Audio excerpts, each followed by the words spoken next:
Alors, donc au niveau du Mali, ce qui est à noter au niveau de l'environnement, donc c'est un niveau du service de la dette, à l'instar du Burkina, assez élevé. Donc on est dans les mêmes niveaux, donc 40%. Donc le pays est également sous régime de transition depuis l'année dernière. On va plutôt insister sur les facteurs favorables, les atouts. Donc, depuis 2023, donc, le pays globalement a de larges ressources naturelles, agricoles, minières, bauxite, etc. Et on peut noter une dynamisation du secteur minier qui a été lancée depuis l'année dernière. Au niveau de la banque, la banque a traversé une période un peu difficile ces dernières années. Donc on avait lancé un plan de remédiation, de nettoyage du portefeuille, de provisionnement sur les immobilisations hors exploitation. Donc c'était un plan de remédiation qui a duré 3 ans, je crois, 3-4 ans. Donc là, comme vous le verrez, donc on a terminé ce nettoyage. Et donc on peut réallouer donc toute la richesse qui est créée dans le résultat et dans la distribution et la croissance de la banque. Donc, cela étant donné le contexte, on a une baisse du bilan de 3%, donc à la fois sur les dépôts et les crédits, donc avec un PNB flat, des fonds propres qui augmentent quand même de 16%, suite aux non-distributions aussi des diverses années, et un résultat, donc bon, on vient d'un petit résultat, donc c'est pour ça que les croissances sont fortes, mais quand même à saluer, qui a fait x2, plus que x2 entre 2022 et 2023. Donc un niveau de ROE qui revient à un niveau de 15%, malgré la taille des fonds propres. Alors la banque est 4e en termes de dépôt et crédit et 5e en termes de dépôt, avec un niveau d'agence stable à 35 agences. Donc comme je vous le disais, on a une baisse des dépôts et des crédits sur les deux de 3%. Donc, alors que le secteur a une croissance timide, 1,5% et 2,5%. Alors, c'est comme pour le Burkina. Donc, dans ce contexte, la banque elle a plutôt favorisé des petits dépôts. Donc, on augmente de 2,8 en nombre de dépôts entre 2022 et 2023. Sur les crédits, donc la baisse, elle vient du fait, encore une fois, de la diversification du portefeuille. Donc, les efforts commerciaux sont peut-être même plus importants. Donc, on fait plus de PME. Vous voyez, l'encours a augmenté de 63%. Les crédits plus 10%. Donc, ce qui a eu un effet dilutif sur les corporates. Et aussi, donc la banque, vous le verrez, elle a apporté ses efforts aussi sur les engagements par signature. Donc là, on fait plus 33%. Au niveau des titres de placement, que là, on a une légère hausse, mais ça, c'est technique. C'est dû au fait...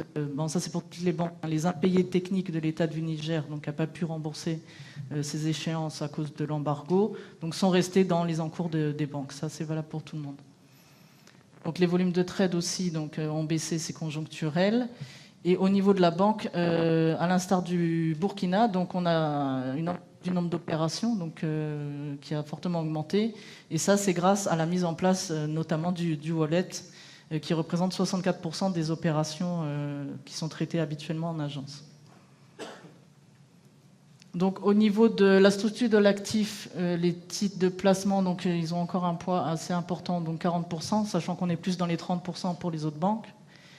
Et on voit au niveau du passif, donc un recours au marché interbancaire, donc plus élevé que l'année dernière. Donc, on est à presque 10% du total, contre avant 4%. Donc, ça a le poids a plus que doublé. Donc, au niveau des performances financières, donc là, on a une marge d'intérêt bancaire qui baisse, donc sous l'effet double de la baisse de la marge d'intérêt et une hausse des revenus de titres un peu moindre.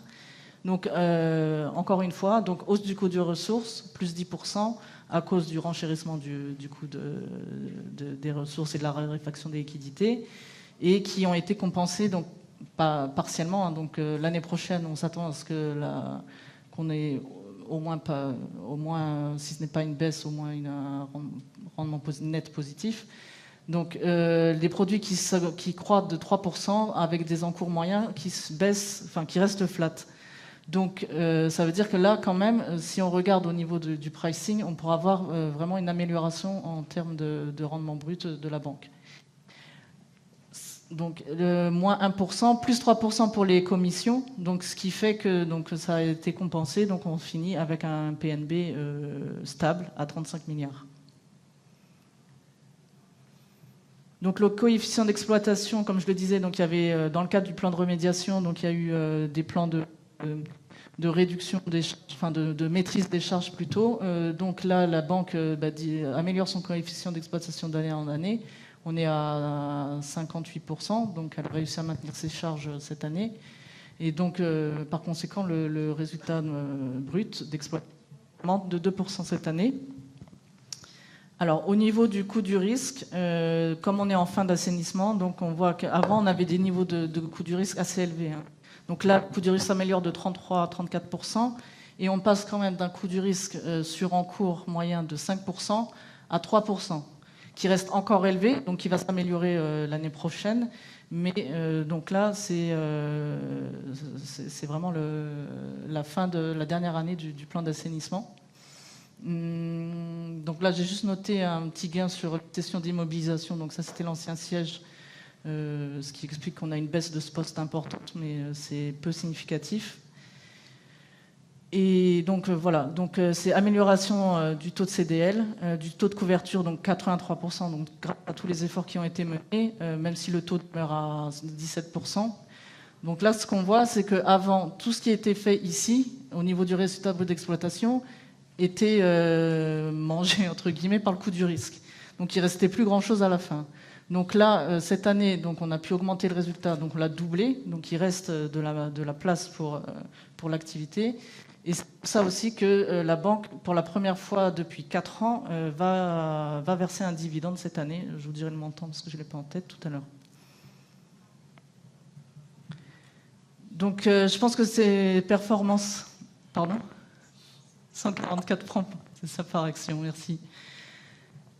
Donc ces performances ont été saluées par le marché, bon, qui a répondu timidement, mais quand même, plus 5,4%, donc on est dans le marché.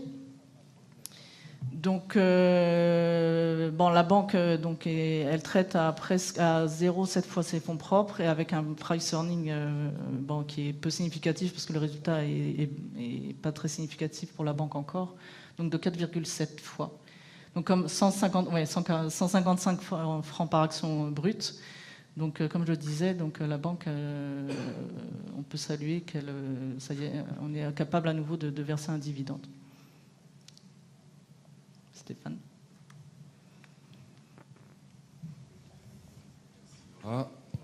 Est-ce qu'il y a des questions sur le Mali? Oui, monsieur et monsieur. Donc on a nos 2 questions.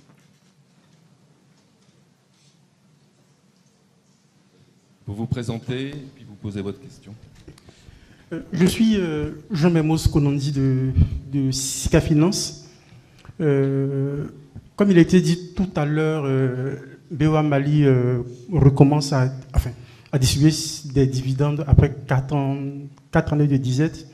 Est-ce qu'il faut dire par là que BOA Mali a restauré totalement ses fondamentaux et que l'avenir s'annonce meilleur pour la banque? Merci. On va demander donc au directeur général de BOA Mali, M. Georges Nabi, qui est juste là, de répondre. Et peut-être après, M. Zabdani voudra compléter, non? Non, c'est bon. Okay.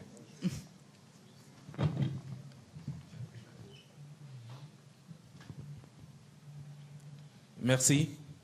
Comme il a été dit dans la présentation, nous sommes à la fin du plan de remédiation. Si vous avez suivi les présentations des années passées et de l'année dernière et même de cette présentation, nous avions un coût du risque très élevé dû à deux éléments. La dépréciation sur les immobilisations hors exploitation qui est totalement finie et le provisionnement sur un portefeuille déclassé important. Donc la banque a souffert depuis plusieurs années de ce fait-là et nous sommes à la fin. Alors pour les perspectives, bien entendu, nous avons des prévisions qui vont dans le sens d'une amélioration de ces performances, bien sûr dans un contexte difficile, mais on croit que les choses vont s'améliorer. Merci. Merci Georges. On va prendre la deuxième question sur le Mali de monsieur.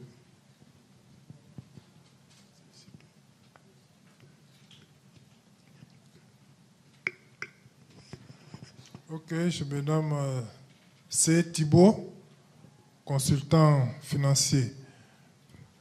Je voulais un peu revenir sur cette histoire du coût du risque. Vous m'excusez, mais je ne suis pas trop financier. Je vois que tantôt, ici par exemple, on a un BNP qui est identique, donc on s'attend à un résultat qui serait la même chose, mais tout à coup, le coût du risque a agi. Bon, on ne nous dit pas exactement ce qu'il y a dans ce coût du risque-là. Et puis, pendant l'année en cours, s'il y a quelque chose qu'on nous informe, quand il s'agit de faire, vous êtes coté, quand il s'agit de faire des nominations, on nous dit ça là-bas, mais quand il y a ce genre de situation, on ne sait pas, et tout d'un coup, par un coût du risque de moins, je dis n'importe quoi, moins 7 milliards, le résultat tombe carrément. L'année prochaine, tu vois, on a pris un coût du risque positif, plus 14 milliards, et donc le résultat s'envole bêtement. Alors, le secteur bancaire, vraiment, je veux savoir un peu ce qu'il y a dans ce coût du risque-là. Merci. Merci, monsieur. C'est monsieur Zebdani, donc le DGA du groupe, qui va vous répondre. Bonsoir tout le monde. Donc, tout le monde le sait, le métier de banquier est un métier de risque. Donc, on donne des crédits, et ces crédits, malheureusement, ne finissent pas toujours bien. Et donc, des fois, on perd de l'argent. On a une réglementation, c'est un métier réglementé, et donc nous devons absolument respecter une réglementation en faisant des dotations aux provisions en attendant de récupérer ces créances. Donc, ce coût du risque, il est composé il y a deux composantes. Les dotations de risque, donc ce qu'on est obligé d'enlever des résultats bruts d'exploitation pour le garder, pour faire face à ces créances, je dirais, déclassées en souffrance. Eh bien, quand on fait du recouvrement, à chaque fois qu'on récupère, on fait des reprises de provisions. Et donc, le coût du risque, c'est juste une soustraction, dotation, moins dotation plus reprise. Donc, reprise, moins dotation. Donc, quand les reprises sont inférieures aux dotations, on a un coût du risque négatif et le résultat se retrouve atténué. Et comme le Bénin ou comme le Burkina, le recouvrement est très dynamique, on se retrouve avec des reprises qui dépassent les dotations. Et dans ce cas-là, on améliore le résultat. J'ai essayé d'être pédagogique. Bon, j'espère que vous y voyez plus clair.